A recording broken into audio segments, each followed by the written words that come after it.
Blood drained from Maxwell Blackwood's face as his secretary, Maya Johnson, walked into his billion-dollar company's anniversary gala, not because of her stunning appearance in an elegant emerald gown that complemented her dark brown skin, but because he suddenly recognized the diamond pendant around her neck. It was the exact replica of the one his grandmother had been wearing in the painting he'd inherited, the painting that had mysteriously disappeared the same night his father died 20 years ago, along with the evidence that would have exposed the true origin of the Blackwood fortune. In that moment, as 300 of New York's elite turned to stare, Maxwell realized the woman he'd invited as a cruel joke to entertain his privileged friends wasn't just his secretary, she was the key to a secret that could destroy everything he'd built. Maya smiled serenely as conversations died mid-sentence. The weight of the pendant felt right against her collarbone, a family heirloom finally returned to its rightful heir. For 2 years, she'd endured Maxwell's condescension, his demeaning comments, his assumption that her dark skin made her somehow less worthy of respect. He hadn't bothered to check her background before hiring her, too focused on her appearance to notice her degrees in art history and business law. Tonight, everything would change.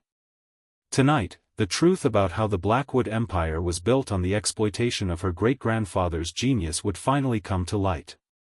But Maxwell didn't know the worst part yet, that the SEC investigation triggered by anonymous documents was about to freeze every Blackwood asset by morning. Across the room, Maxwell's chief financial officer choked on his champagne when he recognized Maya. She wasn't just Maxwell's secretary, she was the anonymous investor who had been systematically purchasing controlling shares in Blackwood subsidiaries through a complex network of shell companies.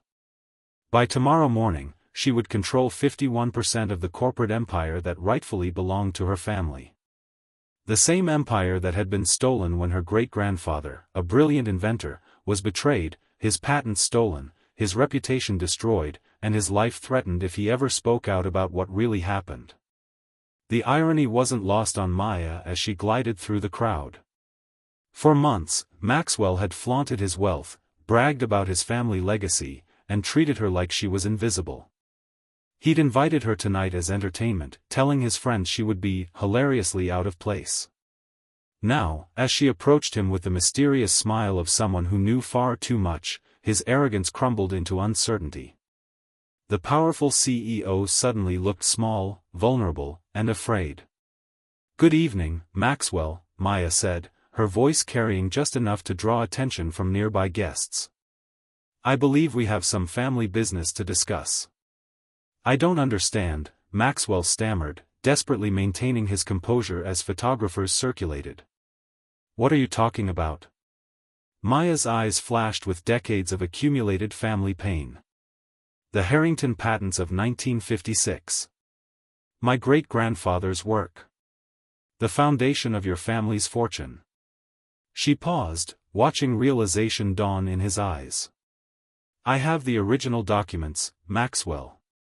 Including your grandfather's signed confession." The color drained entirely from Maxwell's face as whispers rippled through the gathering crowd. The Harrington patents were legendary in tech circles, revolutionary designs that had launched the Blackwood telecommunications empire. If what she said was true, if the foundation of his wealth was built on theft rather than innovation.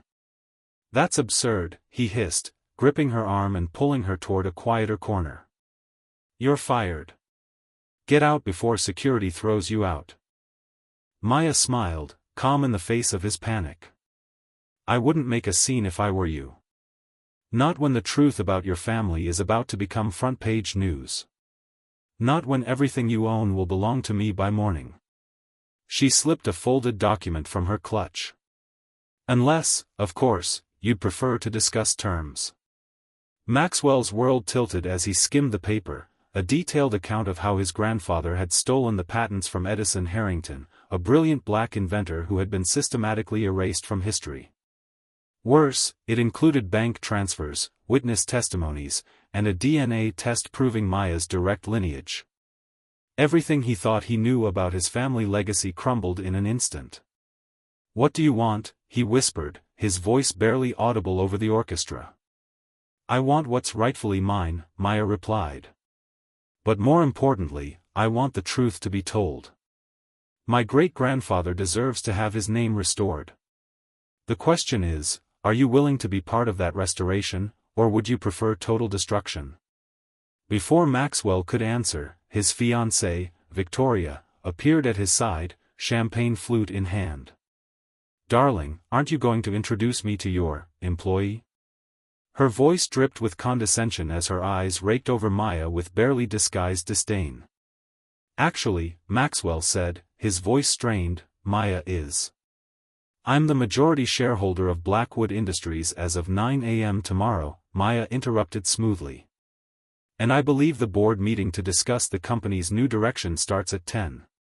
She extended her hand to the stunned Victoria. It's a pleasure to finally meet you formally.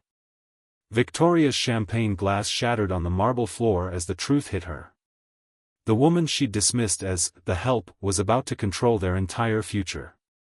The gasps and murmurs around them confirmed that the power in the room had shifted irrevocably. This is impossible, Victoria sputtered, looking wildly to Maxwell for reassurance he couldn't provide. Tell me she's lying.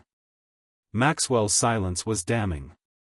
For the first time in his life, he had no clever retort, no power play to execute. The evidence in his hands was irrefutable, and the consequences unavoidable. Perhaps we should continue this conversation privately, Maya suggested, gesturing toward the terrace doors. Unless you'd prefer your guests to witness the complete dismantling of the Blackwood mythology? Following Maya outside, Maxwell felt like a man walking to his execution.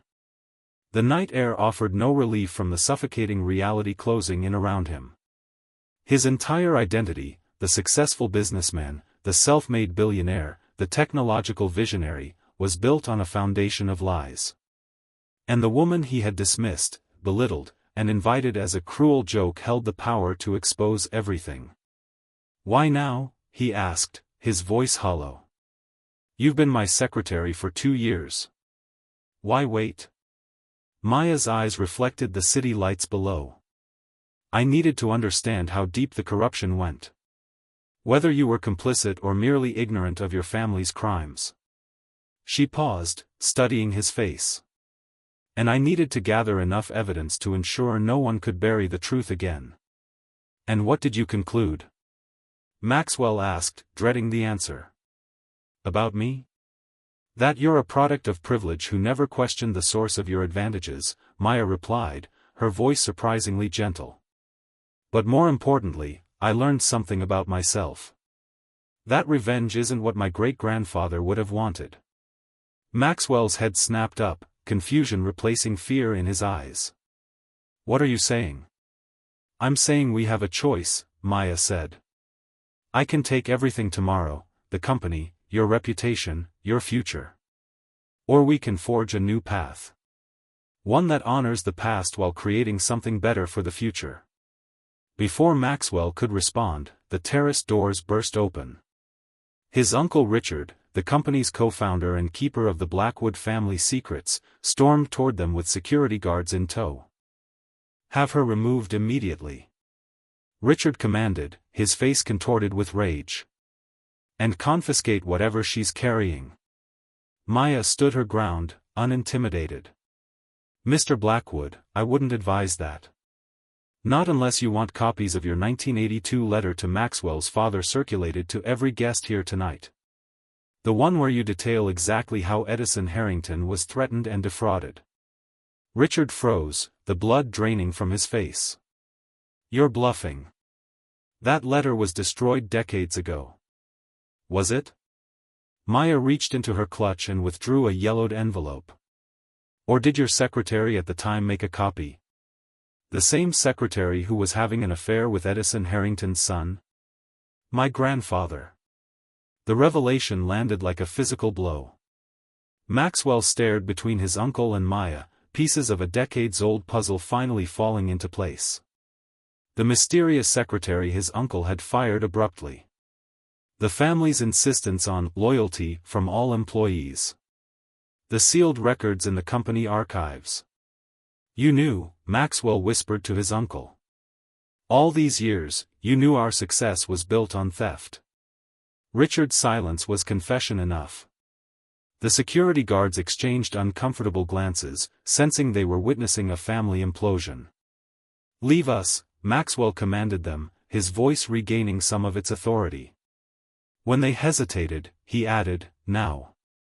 As the guards retreated, Richard's composure crumbled. "You don't understand, Maxwell. We were going to lose everything. Your grandfather made a business decision. He stole another man's life's work," Maxwell interrupted, disgust evident in his voice. "And you helped cover it up. To protect you." Richard shouted. "To protect the Blackwood legacy." "What legacy?" Maxwell asked quietly. "A legacy of theft and lies?" Maya watched the exchange with complex emotions. For years, she had imagined this moment, the collapse of the Blackwood empire, the vindication of her family's claims. But the reality was messier, more human than the fantasy of revenge. "The press release goes out at midnight," she said, interrupting the family confrontation. "Either announcing the Blackwood Company's recognition of Edison Harrington's contributions and the establishment of the Harrington Innovation Fund, or exposing the full scandal. The choice is yours." Maxwell looked at her with new eyes, seeing beyond his prejudices for the first time. "You're offering a compromise?" "I'm offering justice, not destruction," Maya clarified. "A chance for both our families to heal." Richard laughed bitterly. "You expect us to simply hand over?" "Uncle," Maxwell cut him off. "Enough." He turned to Maya, his decision made. "What exactly are your terms?" Before she could answer, Victoria appeared in the doorway, her face ashen. "Maxwell, everyone's leaving. The news is already spreading." She held up her phone, showing a breaking news alert: Blackwood Industries under investigation. Sources claim founding technology stolen from Black inventor. Maxwell's world collapsed around him. The timing wasn't coincidental, Maya had planned everything down to the minute. The gala, the confrontation, the news breaking while New York's elite witnessed his humiliation firsthand. Just as his family had orchestrated Edison Harrington's public downfall decades ago. "This was your plan all along," he said, a statement rather than a question. Maya met his gaze unflinchingly. "Only part of it. The rest depends on what happens next." As guests began flooding toward the exits, phones buzzing with notifications, Maxwell made the most important decision of his life. One that would determine not just his future, but the legacy he would ultimately leave. "I want to make this right," he said, the words foreign on his tongue. "Not just publicly. Actually right." For the first time, Maya's composed expression softened. "Then let's go back inside. Together. And tell a new story, one that begins with truth." When Maya and Maxwell re-entered the ballroom side by side, the remaining guests fell silent, smartphones raised to capture whatever came next.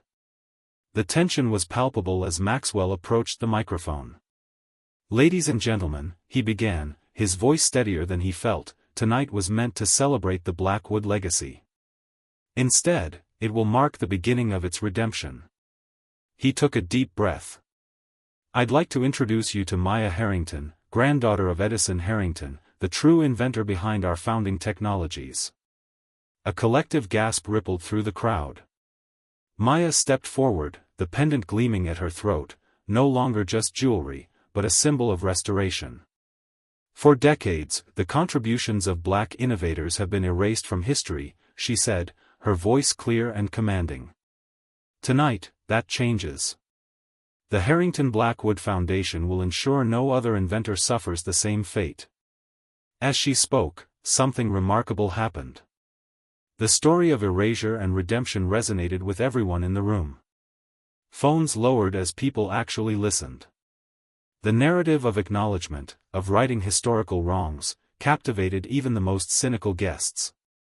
6 months later, Maya stood at the podium of the newly renamed Harrington Innovation Center, watching as students from underserved communities presented their inventions to potential investors. Beside her stood Maxwell, transformed by humility and purpose. The journey hadn't been easy. The public revelation had initially tanked Blackwood's stock. Maxwell's family had fought the reorganization. But something unexpected had emerged from the chaos: authenticity. The company's commitment to rectifying its past had resonated with a public tired of corporate deception. "My great-grandfather once said that invention isn't about credit, it's about changing lives," Maya addressed the audience. Today, we honor that vision by ensuring every innovative mind has the opportunity to be recognized. As applause filled the auditorium, Maya caught Maxwell's eye. They weren't friends, the wounds were still too fresh for that, but they had found something perhaps more valuable: respect born of truth. For those watching this story unfold, the message was clear: the most powerful legacy isn't built on wealth or status, but on courage. The courage to face uncomfortable truths. The courage to demand justice. And ultimately, the courage to create something new from the ashes of the old. Like and subscribe to join us on this journey of discovering more stories where truth prevails against all odds, where history's forgotten voices finally speak, and where redemption proves more powerful than revenge. Because in a world that often feels divided beyond repair, these narratives remind us that transformation is always possible when we have the courage to begin with truth.